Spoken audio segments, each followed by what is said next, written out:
YouTube channel में आप सभी का स्वागत है। आज हम लोग पढ़ने जा रहे हैं केमिस्ट्री का फर्स्ट चैप्टर, जिस चैप्टर का नाम है रासायनिक अभिक्रियाएं एवं समीकरण। तो चलिए मैं केमिस्ट्री के इस पहले चैप्टर का शुरुआत करता हूं। तो सबसे पहले हम जानेंगे कि रासायनिक अभिक्रिया होता क्या है। तो रासायनिक अभिक्रिया का डिफिनीशन हम लोग देते हैं कि जब कोई पदार्थ अकेले या किसी अन्य पदार्थ से क्रिया करके एक या एक से अधिक नए भिन्न गुण वाले पदार्थ का निर्माण करते हैं तो वह प्रक्रिया रासायनिक अभिक्रिया कहलाता है। तो यहाँ रासायनिक अभिक्रिया में हम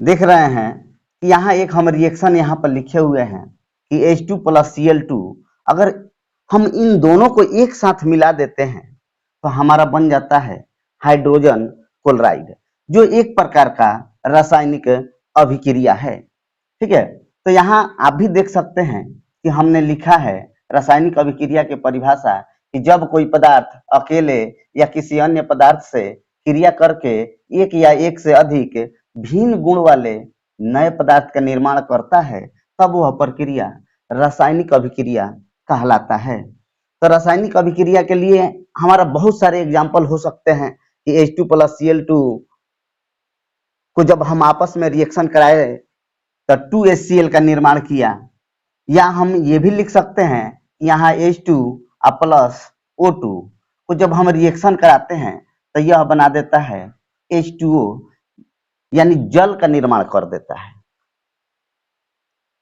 उसके बाद से यह जो रिएक्शन होता है, इस रिएक्शन में दो पार्ट होते हैं, एक ये बाएं साइड में और एक हमारा क्या होता है दाएं साइड में। तो बाएं साइड वाला जो होता है उसको क्या कहा जाता है और दाएं साइड वाले को क्या कहा जाता है। तो बाएं और दाएं साइड देखने से पहले हमें ये पता होना चाहिए कि यह तीर चिन्ह जो इन दोनों के बीच दिखा रहा है, तो यह तीर चिन्ह को हमें सबसे पहले देखा जाता है कि यह तीर चिन्ह के जो बाईं ओर है यानी H2 + Cl2, यह क्या है अभिकारक है, और इसके बाद जो इधर हमारा बन रहा है यह तीर वाले जिधर यह इशारा कर रहा है इधर प्रोडक्ट हमारा बनता है, यानी इसको प्रतिफल कहते हैं। तो आप ध्यान रखिएगा, यह तीर चिन्ह जिधर इशारा करेगा वह हमारा है प्रतिफल, वह हमारा क्या है प्रतिफल। इसको इंग्लिश में कहा जाता है प्रोडक्ट। और जो हमारे इस तीर चिन्ह के बैक साइड में होता है इसको हम लोग कहते हैं रिएक्टेंट, यानी अभिकारक। अभिकारक इसको क्या बोला जाता है अभिकारक बोला जाता है, और इंग्लिश में इसको हम रिएक्टेंट कहते हैं। ठीक है, तो आपको यह ध्यान पूर्वक देखना होगा कि इसमें प्रोडक्ट कौन होता है और रिएक्टेंट कौन होता है। तो अब बात आती है कि प्रोडक्ट होता क्या है। तो हम कह सकते हैं कि जो पदार्थ रासायनिक अभिक्रिया में भाग लेता है उसे अभिकारक कहते हैं। जो पदार्थ रासायनिक अभिक्रिया में भाग लेता है उसे अभिकारक कहते हैं, और जो पदार्थ रासायनिक अभिक्रिया के फलस्वरूप जिस नए पदार्थ का निर्माण करता है वह क्या कहलाता है प्रतिफल कहलाता है। ध्यान देना है कि जो रासायनिक अभिक्रिया में भाग लेगा वह अभिकारक कहलाएगा, और रासायनिक अभिक्रिया के फलस्वरूप जिस नए पदार्थ का निर्माण होगा वह प्रतिफल कहलाएगा। ठीक है, तो यहां जान लीजिए कि यह हमारा अभिकारक होगा और ये हमारा क्या होगा प्रतिफल होगा। उसके बाद हम एक नेक्स्ट टॉपिक पर चलते हैं जिसका नाम है रासायनिक समीकरण। कि रासायनिक समीकरण क्या होता है। तो रासायनिक अभिक्रिया में भाग लेने वाले पदार्थों को संकेतों एवं सूत्रों की सहायता से उस अभिक्रिया का संक्षिप्त निरूपण रासायनिक समीकरण कहलाता है। यानी रासायनिक जो समीकरण होता है वह रासायनिक अभिक्रिया का एक छोटा रूप होता है। यानी जैसे कि हाइड्रोजन को हमको लिखना होता है, मान लिया हमको लिखना होगा हाइड्रोजन, इतना बड़ा लिखते हैं, लेकिन इसके संक्षिप्त रूप में हम क्या लिखते हैं, एच लिख देते हैं। तो ये एच लिखने से हमें पता चल जाता है कि हमने क्या लिखा है, हाइड्रोजन लिखा है। अगर मैग्नीशियम लिखते हैं, एल्युमिनियम लिखते हैं, सिलिकॉन लिखते हैं, तो इसको लिखने में हमें ज्यादा समय की जरूरत होती है, तो उसको संक्षिप्त रूप में ही लिख देना क्या कहलाता है कि रासायनिक समीकरण कहलाता है। ठीक है, तो ये हमारा रासायनिक समीकरण हुआ। अब इसके बाद से इसमें एक बात पूछा जाता है, एग्जाम में भी पूछा जाता है, यह जो रासायनिक समीकरण के लिखने के जो नियम क्या होते हैं, यानी इसको लिखने के लिए कौन कौन से नियम को हमें पालन करना पड़ता है। तो यहाँ हम रासायनिक समीकरण लिखने के नियम जो बताए हैं, यहाँ पर देखिए कि फर्स्ट जो नियम है कि रासायनिक समीकरण संकेतों एवं सूत्रों की जानकारी देता है। रासायनिक समीकरण सबसे पहला बात है कि यह हमें सूत्र एवं संकेत की क्या देता है, जानकारी देता है। ये दूसरा पॉइंट है कि अभिकारकों के सूत्रों के बीच धन चिन्ह दिया जाता है। जो अभिकारक होता है, यहां पर देखिए ये हमारा अभिकारक है, तो इस अभिकारक के बीच में हमने क्या किया है कि यहाँ पर प्लस चिन्ह दिखाया गया है, यह प्लस चिन्ह दिया जाता है। यानी कभी भी अभिकारक के बीच में प्लस चिन्ह ही एक दूसरे तत्वों को जोड़ने का क्या करता है, काम करता है। नेक्स्ट पॉइंट हमारा है प्रतिफलों के सूत्रों के बीच धन चिन्ह दिया जाता है। कुछ प्रतिफल भी होते हैं जिनके बीचों में हम धन चिन्ह का प्रयोग करते हैं। नेक्स्ट पॉइंट हमारा कह रहा है कि अभिकारक एवं प्रतिफलों को एक तीर चिन्ह द्वारा अलग अलग प्रदर्शित किया जाता है। तीर चिन्ह यह बताता है कि अभिक्रिया किस दिशा में हो रही है। नेक्स्ट पॉइंट ये एकदम क्लियर करके जाइए, ये क्वेश्चन भी पूछ देता है कि रासायनिक समीकरण में तीर चिन्ह का प्रयोग किया जाता है क्यों, चाहे रासायनिक अभिक्रिया लिखते समय हम उसमें तीर चिन्ह का प्रयोग करते हैं क्यों, क्या कारण है कि हम तीर चिन्ह का प्रयोग करते हैं। तो आपको यही बताना होगा बाबू कि तीर चिन्ह यह बताता है कि अभिक्रिया किस दिशा में हो रही है, किस दिशा में हो रही है, यह हमें बताता है तीर चिन्ह। अब उसके बाद यह बहुत very important question for examination view, संतुलित एवं असंतुलित समीकरण, कि संतुलित समीकरण क्या होता है और असंतुलित समीकरण क्या होता है। तो संतुलित समीकरण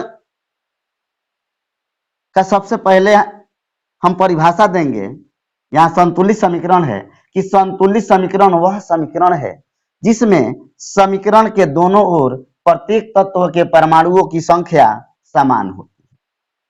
संतुलित समीकरण यह कहता है कि जो समीकरण होता है इसके दोनों तरफ, यानी यह तीर के दोनों तरफ प्रत्येक तत्वों की परमाणुओं की जो संख्या होनी चाहिए वह कैसा होना चाहिए, समान होना चाहिए। जब समान होगा तभी उसको हम संतुलित समीकरण कहेंगे।